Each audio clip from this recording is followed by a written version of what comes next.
So Texas is trying to rewrite democracy for the second time. And this time they're dragging down black and brown voters, the entire city of Boston, and 30 congressional seats along for the ride. Now here's the thing. They think that this is like the sequel to a trilogy, that that maybe Return of the Jedi is coming next, and they think they're the Jedi, so they think they're. But the thing is, this very well could be the Democrats' villain origin story. It's the middle of the decade, perfectly in the middle of the decade, 2025, and Texas Republicans, at Donald Trump's request, are planning to redraw the congressional map for Texas in order to gain 5 more congressional seats. Right now, they control 25 out of 38 seats in Congress. They're looking to control 30. So, and it's the middle of the decade, and that's it's not what we're supposed to do. It's specifically in the Constitution, in Article 1, Section 2, where it says that we're going to do a census every 10 years, and that's how we're going to apportion the number of representatives for every state. So, but Donald Trump, he loves a good coup, and that's basically what this is another coup. And it takes apart the new map, and I'll show you an example in Austin in a minute. But it basically takes apart the few Democratic strongholds and attaches them to rural areas. So, for example, let's take a look at this. This is the map of Austin that was drawn in 2021, and it's compact, it's urban, it makes sense.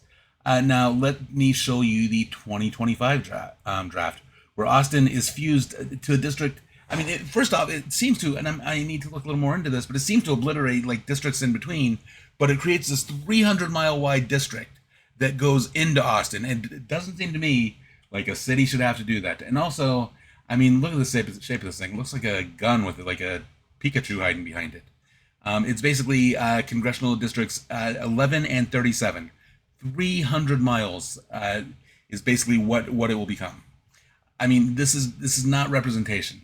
This is basically voter suppression by map rigging. And here's the thing: it's against historical trends. First off, the Texas gain population is mostly from Black, Latinos, and Asian communities. The new maps, though, they don't create one single minority-majority district. Instead, they intentionally weaken the influence by splitting them up and diluting their districts. That's the entire point of gerrymandering, is to basically dilute the influence of the party that's not in control when the maps are drawn. So, in response, and we'll talk more about this, there are 50 Democratic lawmakers that have fled Texas to block the vote by denying a quorum. They're in Illinois, they're in New York, they're in Massachusetts. Basically, they're in exile. I mean, they're in the witness protection program.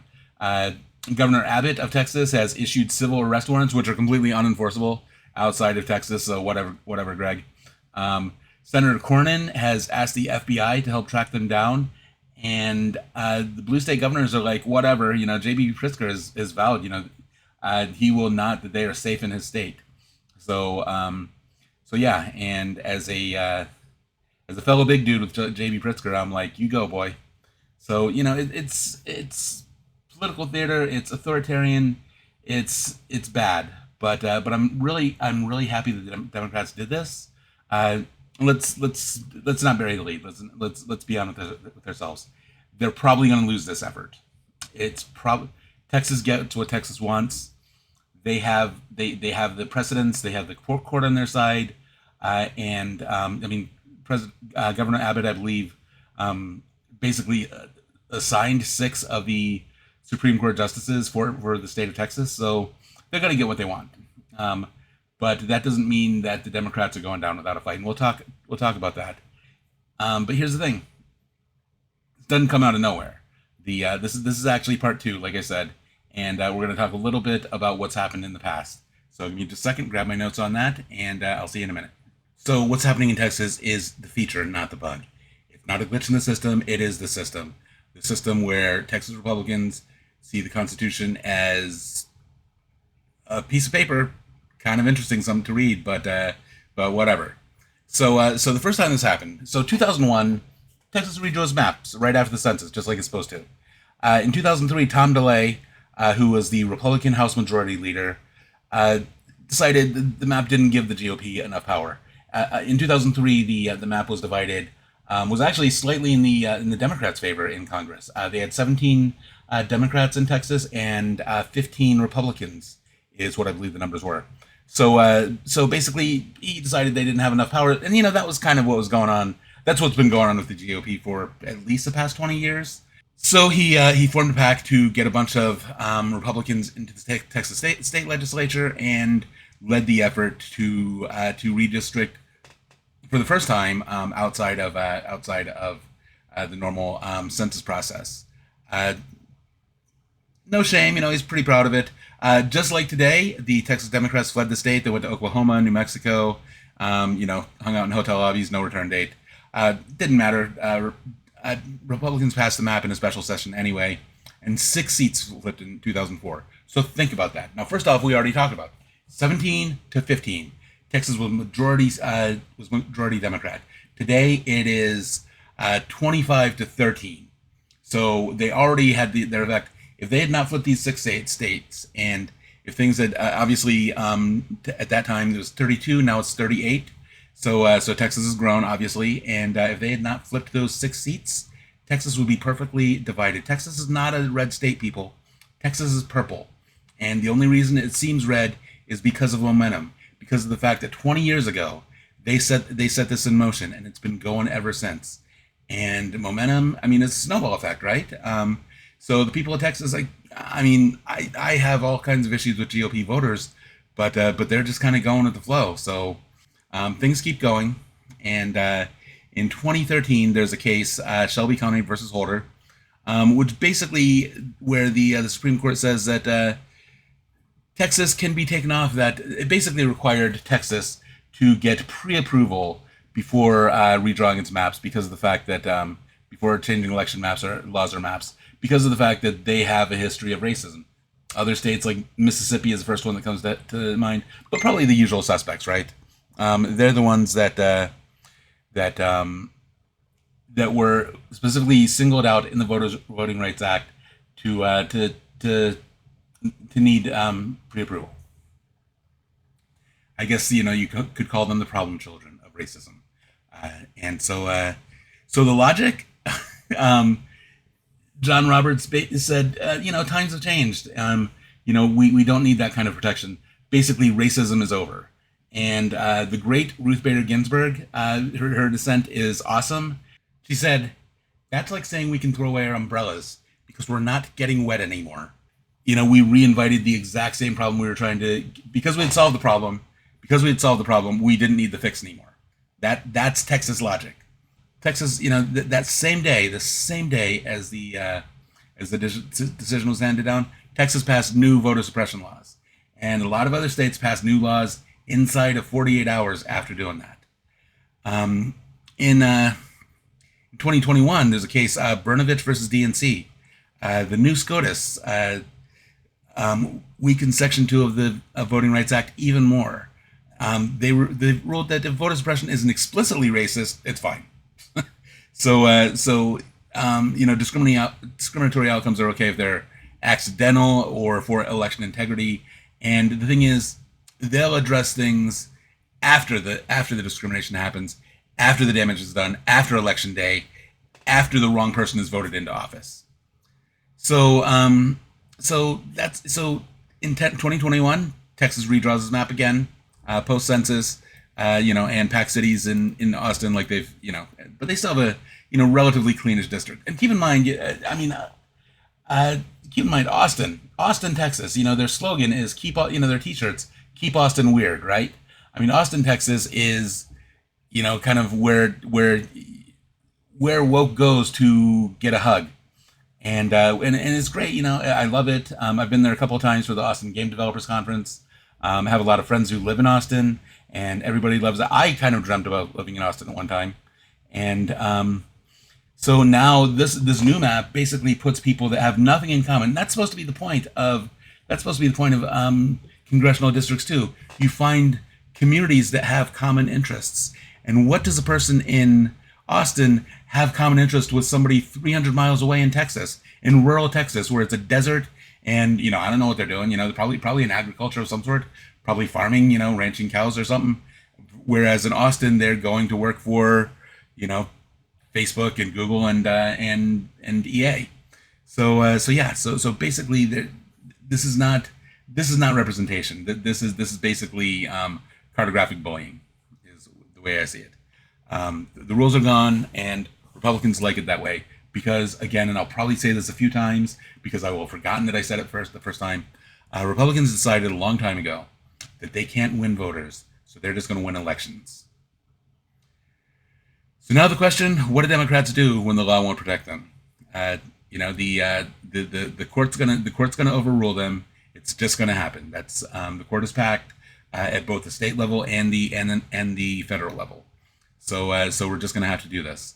What's the response gonna be? We'll get into that next. So Texas is breaking the rules, throwing away the rule book, really, which seems to be kind of the theme of this era of the GOP. So as we talked about, they've gone to about 50 Texas Democratic legislatures have gone to Illinois, have gone to New York, have gone to Massachusetts to hide out. And J.B. Pritzker has basically offered them his protection. I believe Kathy Hochul has also done the same thing. And now the rest of us in the rest of the country are wondering what we're going to do if Texas picks up 5 seats. We've already got. I mean, the thing is, what they're trying to fend off is basically trying to broaden the majority that the Republicans currently have in Congress, which is already under threat because Donald Trump has just been a nightmare. And I am hoping that people are seeing that the casual Trump voter that somehow missed what a just flat out bad person he is finally starting to see the coverage of ICE and the stormtroopers and the talk about tariffs and hostages, or not hostages. Well, I mean I'm thinking about Israel and that kind of thing, the things that are happening in Israel. So hopefully the casual voter starts taking it out on Congress and starts re-electing, and starts rethinking who their congressional picks are. And so, but here's what's happening. The other state governors are basically talking about, let's redraw our maps then. New York could flip 3 to 5 congressional districts in Long Island, Hudson Valley, Central New York. Illinois is eyeing rural downstate seats to consolidate Democratic power because of the fact that Southern Illinois is not all about Chicago. It is also East St. Louis. Keep that in mind. Republicans are not popular there, so we could probably pick up a few seats there as well. California, say goodbye to Calabama. We can probably pick up more seats in San Bernardino or Riverside or any place. Now, California has a little bit more challenges because California actually, had the foresight to include provisions about when you could redistrict. But they're still going to try, and I'm hoping that they can pull it off. California hopefully has a good, strong Democratic legislature, so we'll see what they happen. And Maryland, one of the bluest states in the nation, is preparing to redraw their target. Is preparing to redraw a map that targets their one GOP rep. So this isn't fairness anymore. This is about survival, and this is where Democrats finally. I hate that we've come to this, but this is where Democrats finally are fighting back. This is where Michelle Obama, and I completely agree with what Michelle Obama said in 2016 about when they go low, we go high. But that's only about their rhetoric. That's only about the stupid shit that comes out their mouth. But when they're basically ignoring the Constitution, walking all over it, and doing this kind of stuff, we need to meet them. And the thing is, they've got experience, sure, but we're smarter. I'm sorry.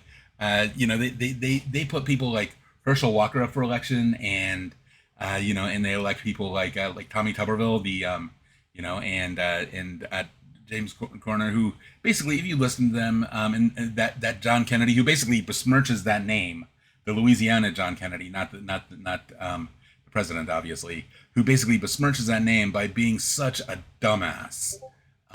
If you listen to him, and he thinks he's being provocative, like when he's talking about how he likes omelets better than sex, and he thinks that somehow that's provocative. And I'm like, I guess it probably was in 1950 when you were, graduating college, but not today.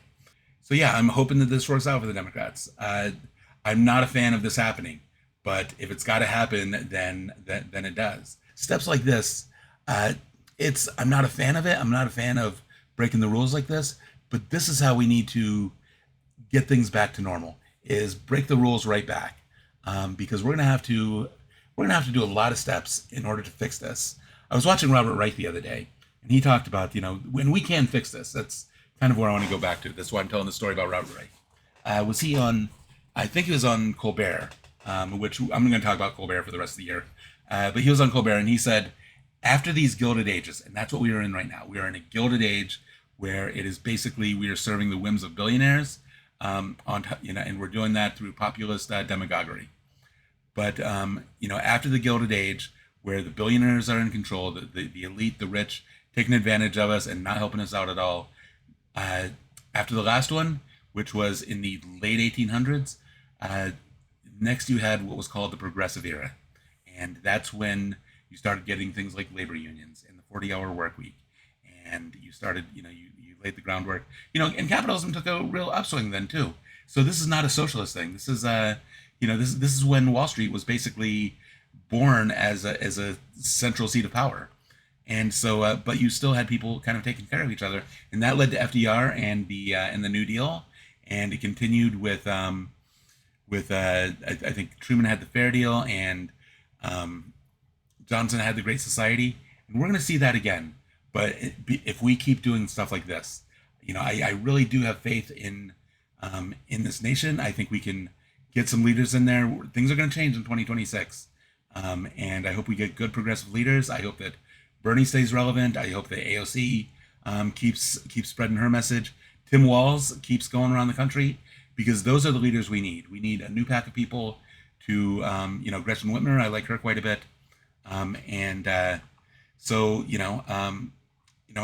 my last thoughts are that we're done trusting the systems as they were. We're done trying to play with the rules as if they matter anymore. So I guess I want to leave you with this. I just talked about how the momentum's on their side, and they want you to think that. They want you to think that it's a foregone conclusion that they're going to gather all the powers.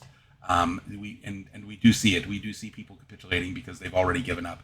But we're not giving up. The fact that you're watching this video, you're not giving up. Even if you're on the other side, you're listening to my side, and it's going to stick with you, and you're going to think about it. And so Texas Democrats, they walked out anyway.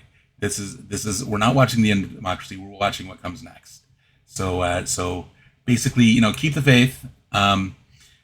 Keep watching. Pay attention.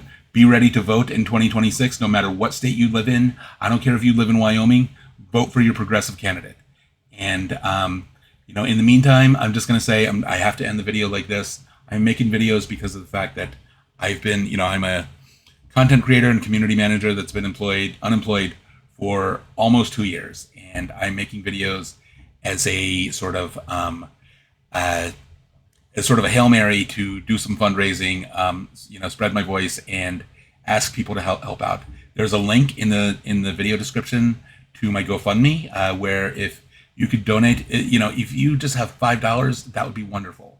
If we got, I've got a big number there, but basically I'm just trying to get through month to month. And so if you can, that would be wonderful. Otherwise, do all the free stuff. Like, comment, subscribe. Let's grow this community. Let's keep using our voices. We're very lo-fi here. We're very accepting. We are of the people, for the people. And but I would love to get to know more people and make more videos, talk to you guys, eventually do more stuff like live stream and set up a Discord. So you guys have a great day. Love you guys. I'll see you later.